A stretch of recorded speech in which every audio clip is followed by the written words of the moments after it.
Kumusta? Magandang hapon sa ating lahat mga ka-farmers, mga ka-viewers from Luzon, Visayas at Mindanao.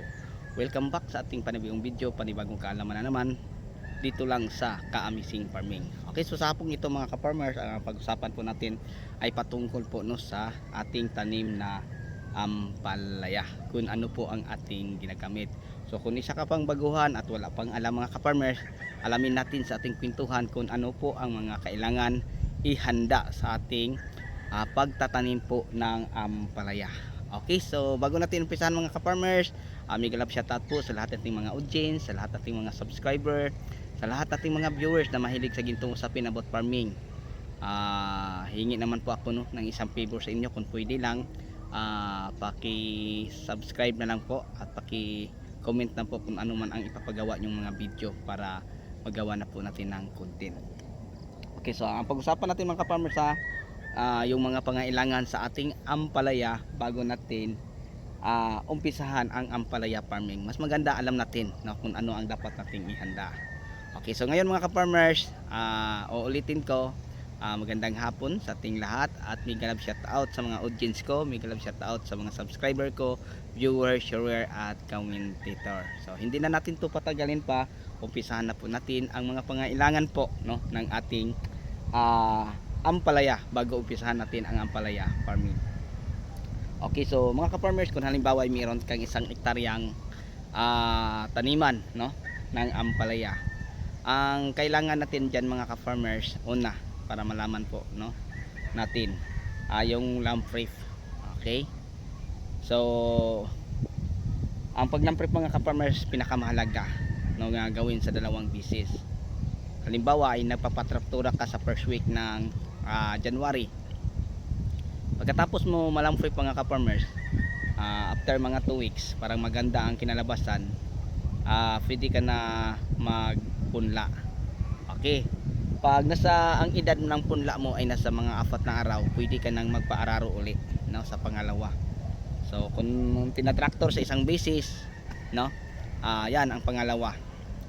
Then kasi ang ating ampalaya pwede na naman natin siyang itanim sa 8 days hanggang 10 days. Yun po ang may magandang kinalabasan mga ka-farmers, kasi yun po ang ating practice.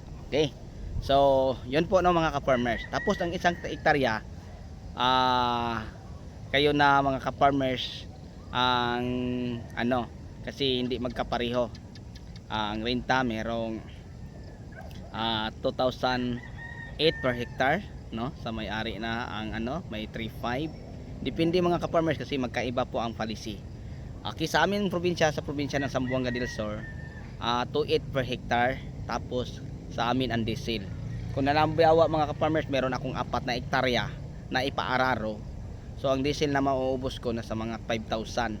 So ibig sabihin bawat isang hektarya na sa mga 1,000 to plus 2,800. So ang gastusin ko sa pag-araro lang ay nasa 4,000. Ang pag-aalawang pag-araro mga ka-farmers, mura-mura na siya, mura-mura na. So gumasto ka na lang siguro. Ang sa diesel ganun pa din. Tapos ang sa parang nasa 1,500 na lang ang per hectare. So 2,700 na lang mga ka-farmers, So 2,700 plus 4,000, yun lang. Tapos kung mag-abot ka pa ng pangmerienda sa operator na nag-araro, ikaw na mga ka-farmers, then tapos dagdag mo lang kung magkano. Kung halimbawa 300, so yun po 2,007 plus 300, 3,000, 3,000 plus 4,000, 7,000. So sa paglamprey po lang mga ka-farmers, ganyan nakalaki ang magagasto mo sa dalawang bisis na pag-araro. Parang may idea ka, ibabahagi ko po sa inyo.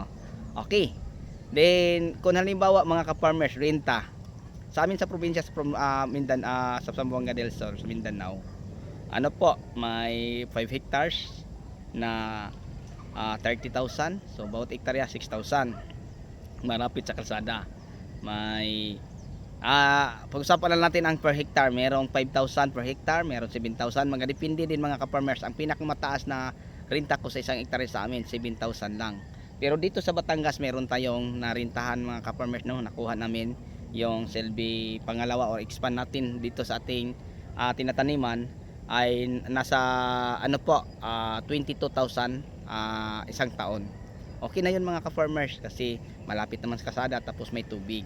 Yun ang pinaka-importante ng mga ka-farmers, na malaman natin na ang gawin nating farm o taniman ng ampalaya, matalong man makamatis, ay may tubig at may kalsada para hindi tayo mahihirapan sa ating mga produkto kung meron na tayong mga produkto.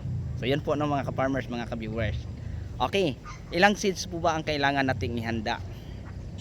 Ang isang hektarya, mga ka-farmers, kung gagayahin nyo ang aking planting distance, ay naglalaman po ang isang hektarya, no, ng 3,200, 3,001. Magadepende, mga ka-farmers, kasi may mga area na makuha natin na may mga kahoy sa gilid, so hindi tayo magtabi, lalo na pag ang mga ugat ng puno'y malalaki. Pero kung halimbawa ay open, mga ka-farmers, nasa 3 to 25 ang karamihang kasya. So ang maitanim natin, mga ka-farmers, ang may handa nating buto ay nasa 7 lata. Kasi ang 7 lata, mga ka-farmers, ang isang lata kung halimbawa ay Galaxy Max or Mistisa, 500 plus lang ang seeds, no, 500 plus.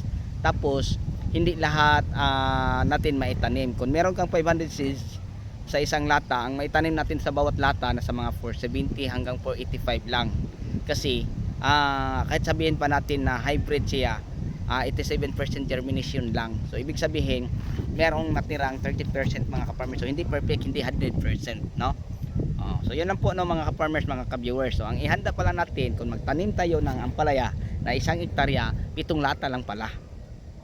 Okay. So ang 7 lata mo, mga ka-farmers, magadepende din sa presyo. Magadepende din sa variety kung anong gusto mo. Okay? So ngayon, mga ka-farmers, kung ang gusto mo ay Galaxy Max F1, so nasa 3,000 kapin ang isang lata. Ang Mistisa, mga ka-farmers, sobrang mahal na, tapos wala pa. Napakamahal ang buto ng Mistisa, tapos wala pa. Okay, ang iba nag Dynasty, nag Alia, ang iba nag Verde Venus. O kahit ano na lang mga variety, mga ka-farmers, no, ang itatanim. So magadepende din.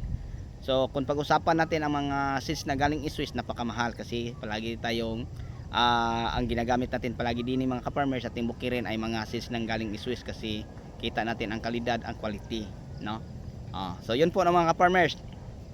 So ngayon may bagong update na nalalaman ko, 4,005 pala ang isang lata ng Mistisa. So kung mayroong 7,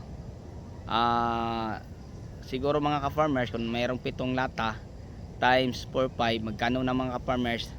28 32,000, no? Parang 32,000 na ang seeds.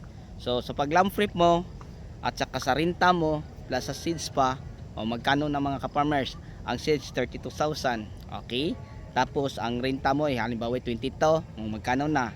32, 22, 54 plus pag lamp flip pa, mga ka-farmers, nasa 7,000, magkano na? O di nasa 60,000 na.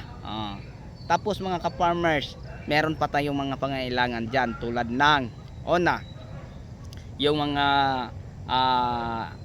materialis natin, tulad ng mga fusti. Okay? So dito, mga ka-farmers, may mabibili tayong tinatawag nilang kalbang, yung ganito lang kalaki, pag 16 pesos isa. So ang isang hektarya, mga ka-farmers, 3,000 kapuno ay nasa tag 1,001, kasama na ang malalaking fusti. Tapos pag malalaki, mga ka-farmers, katulad ng nakikita nyo sa akin, 50 pesos isa pag bilhin mo. Para magka-idea kayo. Tapos ang maliliit, mga ka-farmers, ang kailangan lang nating malalaki kung tag 50, nasa mga 100 plus lang siguro, no? Pwede gawin natin 200 parang matibay. Tapos yung kalbang na ganito kalaki, nasa 1,000. Pwede natin sabihin 1,000 ang maliliit. So sa tag 16, 16,000. 16,000 plus 61,000, mga ka-farmers, 77 na. Plus posting malalaki na tag 50 pesos, mga ka-farmers, 210,000. Magkano na?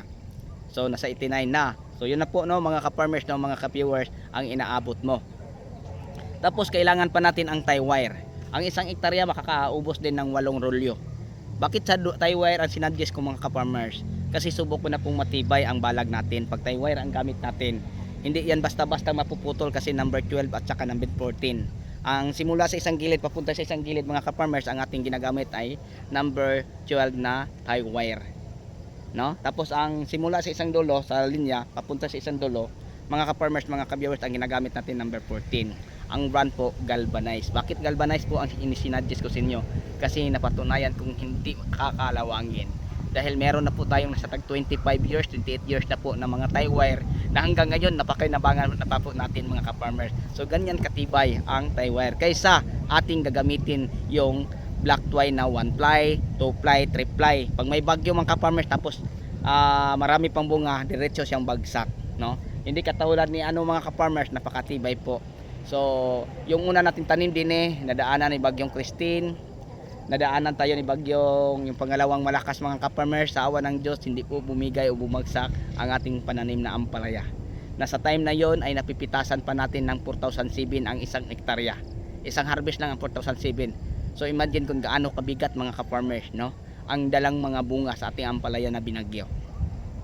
Ang ating talong mga ka-farmers kasi dahil lagpas tao, mga nasa 8 feet ang taas sa ating talong. Ayan, walang isang nakatayo, lahat bagsak sa dyan. Di pagka kinabugasan, medyo mina ang pinapatayo namin, bali ang hangin, bagsak naman sa kaliwa. So ang ginawa natin, niraton. Kahit na iraton natin mga ka-farmers 2 beses, na pakinabangan pa rin natin kasi nauna tayo sa lahat ng mga nagtatanim dito sa Batangas ng mga talong.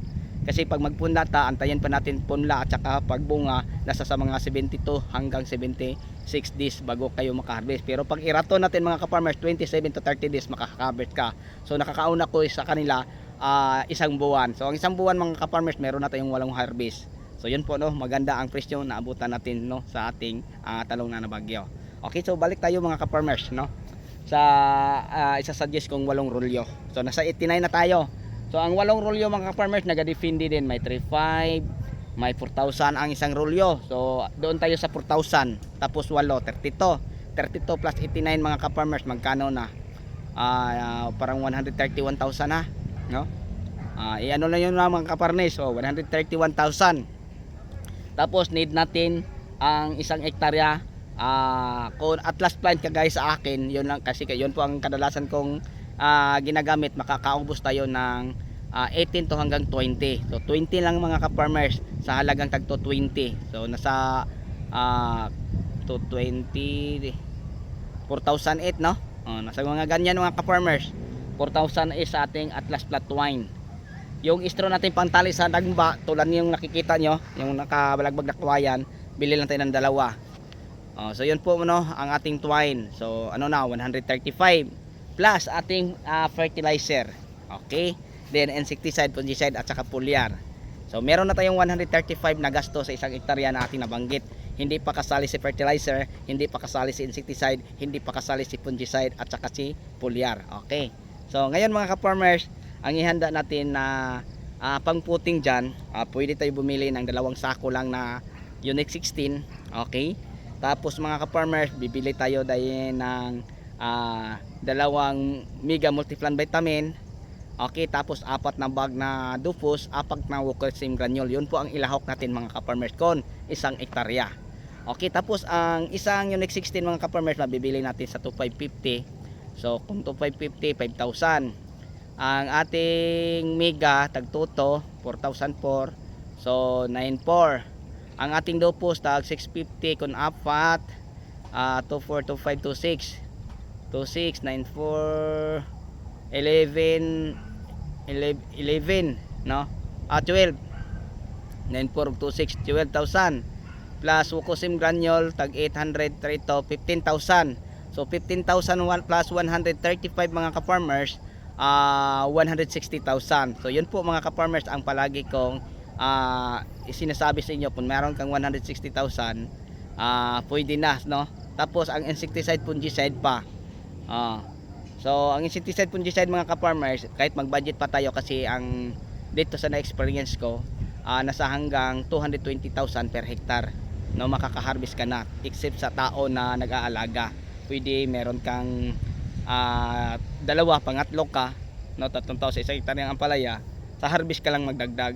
Kasi ang isang hektarya mga ka-farmers, kung mapaganda lang po natin, sa heavy mga ka-farmers na harvest, ay kaya ding mag-harvest ng mga 3,000. Pero sa aking experience, kaya ang 5,000 sa isang hektarya ang ampalaya sa isang harvest lang. Pinakamataas ko mga ka-farmers, 5,700 sa 3,000 ka puno, no? 5,700, 5,400, ganyan. Okay, so kung medyo mahina mga ka-farmers, 3,600 lang, 4,200 pinakamarami, ganyan lang. Pero pag ang natin, ang palaya natin ay maganda, kaya din mga ka-farmers ang isang harvest lang 5 tonelada at kalahati, no?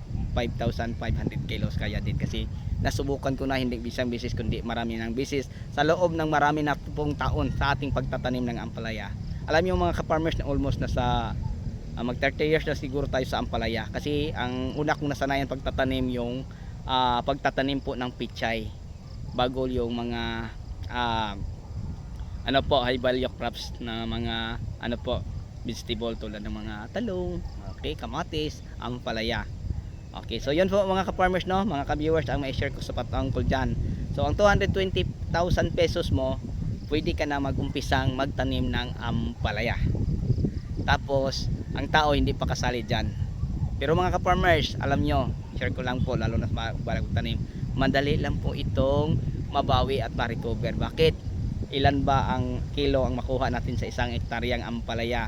Kung wala lang mga tinatawag natin mga ka-farmers na mga kalamidad, no, yung mga bagyo o baha, yung parang ang panahon ay kung tawagin natin parang maganda, yung parang normal mga ka-farmers, may init, may ulan, ang isang hektarya mga ka-farmers kung variety lang na Galaxy Max or Galaxy F1, kasi karamihan na tanim ko Galaxy F1, pinakamababa ko sa mga magandang panahon kung ako'y makapag timing, maganda ang tubo, maganda ang bunga, maganda ang harbisan, pinakamababa 24 tons sa isang hektarya.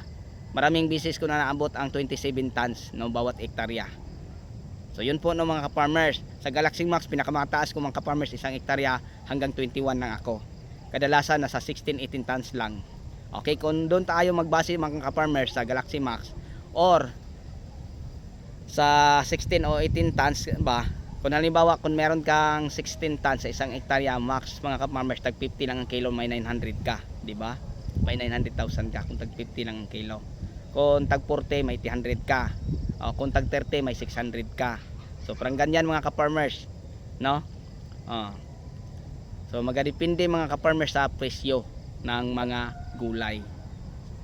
So yun na po ang mai-share ko sa inyo patungkol dyan. So madali lang mga ka-farmers mabawi natin ang ating gasto. Kasi sa pagtatanim po ng gulay, share ko lang po sa inyo, dito po binabago ang aking buhay. Alam nyo, nag-umpisa ako sa wala, nag-umpisa ako sa walang taong magpahiram ng pera para gawin kong puhunan sa pagsasaka. Kasi ang marinig kong bulong-bulungan, saan daw ako kukuha ng pangbayad mga ka-farmers. Kasi galing po kami o ako sa maliliit na pamilya na walang ipagmalaki. So yun lang po ang mana na natutunan ko mga ka-farmers, no, na nakukuha at naano ko sa aking mga magulang, yung pagsasaka lang, pagtanim ng mais, pagtanim ng palay, pagtanim ng mga saging, kahit anong uring mga pananim, high value crops man, mga legumes, ganyan lang mga ka-farmers. So sa awa ng Diyos, no, kahit farmers lang ang tatay ko, marami kaming magkakapatid. Ang ibang mga kakapatid ko mga ka-farmers, nila ay nakapagtapos po sa pag-aral. Ako at ang ate ko at ang isa kong kapatid ay hindi.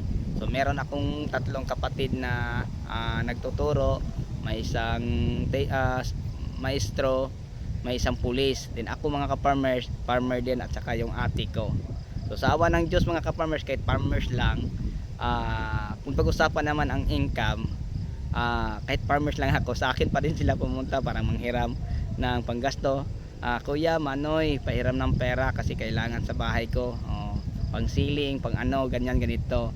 So dahil ay mga bunsong kapatid ko sila mga ka-farmers, so hindi ko sila tinggayan, kundi pinapahiram ko sila kahit silang mag-asawa may trabaho pa, no? So yan po mga ka-farmers, hindi natin pwede silang tanggihan kasi kapatid, walang ibang magtulungan kundi yung mga kapatid lang, di ba? So yun po ng mga ka-farmers, kahit mahirap lang po kami kasi farmers ako, tapos yung mga kapatid ko nakapagtapos lang dahil po sa sipag ng mga tatay at nanay ko sa pagsasaka.